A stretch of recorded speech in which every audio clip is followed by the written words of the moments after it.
Assalamualaikum warahmatullahi wabarakatuh, Bapak. Selamat wabarakatuh. Gimana Pak kabarnya, sehat? Alhamdulillah sehat. Oke, ini dengan Bapak siapa? Saya Sahirul Alim, Dosen dari Fakultas dakwah Dakwah. dan komunikasi UIN Syarif Hidayatullah Jakarta. Di mata kuliah apa, Pak? Mata kuliahnya sejarah peradaban Islam. Oke, Bapak. Aku hari ini izin mau tanya-tanya ya seputar bulan Ramadan dan seputar hukum-hukum puasa. Silakan. Pak, saya mau nanya. Saya dulu. Pak, nih, ini nih Pak, teman saya ngeluh mulu kalau puasa. Itu gimana ya Pak hukumnya? Batal kan ya Pak? Meanwhile, Duh, lama banget ya. Ini jam berapa sih? Gue udah lapar banget nih, sumpah. Ini nih Pak, teman saya ngeluh mulu kalau puasa. Baru jam segini. Ngeluh mulu puasa batal. Berarti begini ya, sebetulnya puasa itu menjadi sindiran Nabi ya. Jadi Rasul pernah menyindir begini, kam min shaimin laisa lahu jazaa'un illal ju' wal 'atash. Banyak sekali orang yang berpuasa itu tidak memperoleh apa-apa dari puasanya kecuali hanya lapar dan haus. Nah, sehingga orang mengeluh itu kan tidak ada apa-apa. Dia hanya mengeluhkan lapar dan haus. Ya barangkali inilah adalah bagian kelompok atau golongan yang dikritik oleh Nabi. Mengeluh ya tidak membatalkan puasa, tapi barangkali mungkin akan merusak ya pahala puasanya. Jadi yang tadinya berpuasa itu motifnya adalah karena Allah dan dia belajar untuk menahan diri, ya, tidak hanya makan dan minum sebetulnya, karena yang batal puasa itu banyak. Ada termasuk merokok juga batal puasa, karena merokok itu kalau ada bahasa itu syurbud dukhon. Syurb itu artinya minum, karena tidak ada makna yang mendekati dari merokok itu kecuali pakai syaroba itu minum, sehingga diidentikan atau disesuaikan bahwa merokok itu dengan minum, sehingga itu pasti membatalkan puasa. Ya anak muda terutama seperti itu. Kadang-kadang ada juga orang-orang yang tiba-tiba karena dalilnya tidak ada, hadisnya tidak ada, di kitab tidak ada, lalu merokok itu dianggap tidak membatalkan puasa. Padahal istilah merokok itu syarabud dukhon atau syurbud dukhon, artinya meminum asap. Makanya sesuatu yang diminum masuk tubuh itu membatalkan puasa. Saya kira mungkin itu ya yang lebih dekat. Nah Pak, saya kan jualan takjil nih Pak. Nah saya diomelin ibu saya nih kalau saya suka nyicipin nih. Nah itu tuh batal apa enggak sih Pak sebenarnya? Soalnya habis Pak.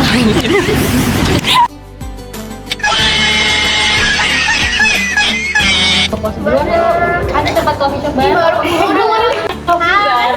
Mau nyoba. Kan puasa nyicip.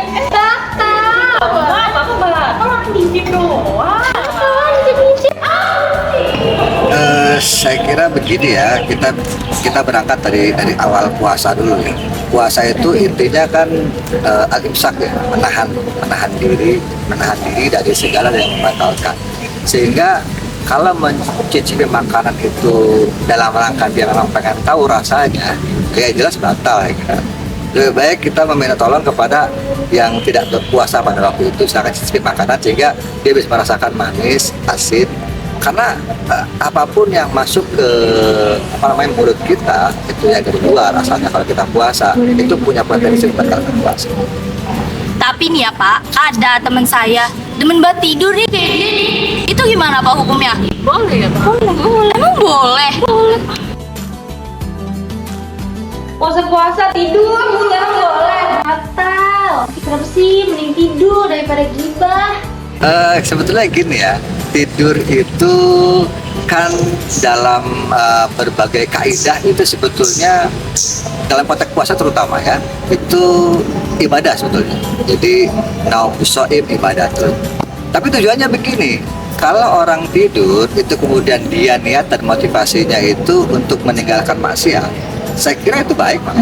Jadi gini, daripada saya keluar ketemu teman-teman ngomongin orang, nanti malah ketemu teman-teman gibahin orang ya kan, atau misalnya ada potensi-potensi maksiat tertentu yang justru malah tambah parah, atau misalnya tiba-tiba dia tergoda untuk makan yang lain. Jadi artinya gini, tidur itu lebih efektif untuk meninggalkan maksiat. Tapi harus dilihatin dulu. Sehingga begini, oke saya puasa dan saya mau berniat motivasi saya daripada saya keluar nanti ngelihat yang aneh-aneh, ngelihat yang punya potensi maksiat, udah saya lebih gitu.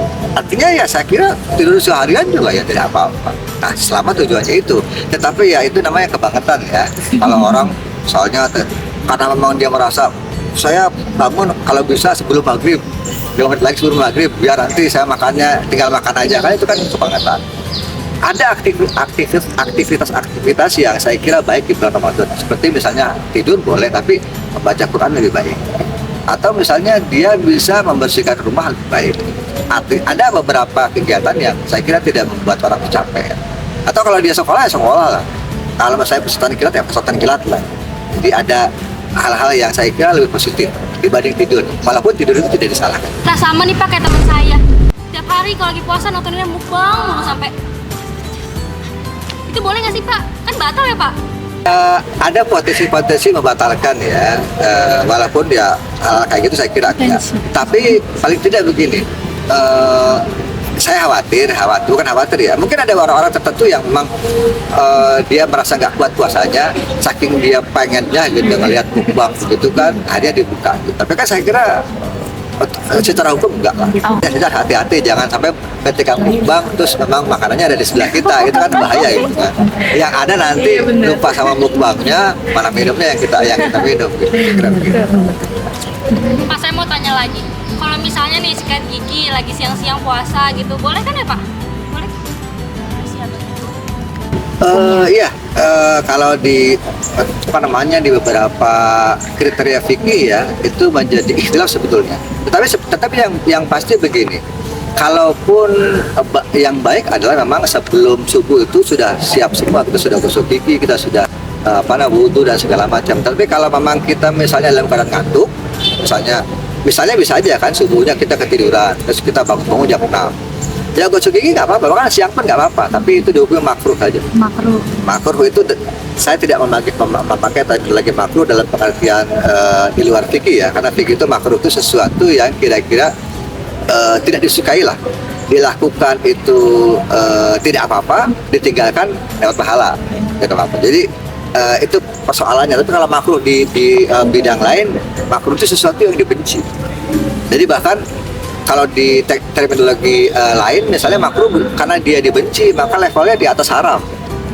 Gitu. Tapi saya nggak kasih itu ya. Maksudnya makruh itu dalam kondisi bahwa ketika dilakukan itu tidak apa-apa, tapi ditinggalkan itu memperoleh pahala. Jadi kalau untuk kehati-hatian saya kira ya sudahlah, tidak usah gosok gigi. Tapi kalau gosok gigi kan nggak mungkin, orang puasa kan pasti bau mulut segala macam, itu kan berbahaya dan bisa mengganggu orang lain. Maka dahulukan kalau saya tidak mengganggu orang lain, lebih baik saya gosok gigi dulu, walaupun sudah lewat waktu.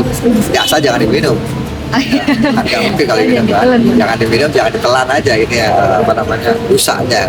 Silakan gosok gigi untuk tujuan bahwa puasa itu khawatir mengganggu orang lain dengan memulta, maka dengan suci maka lebih bersih.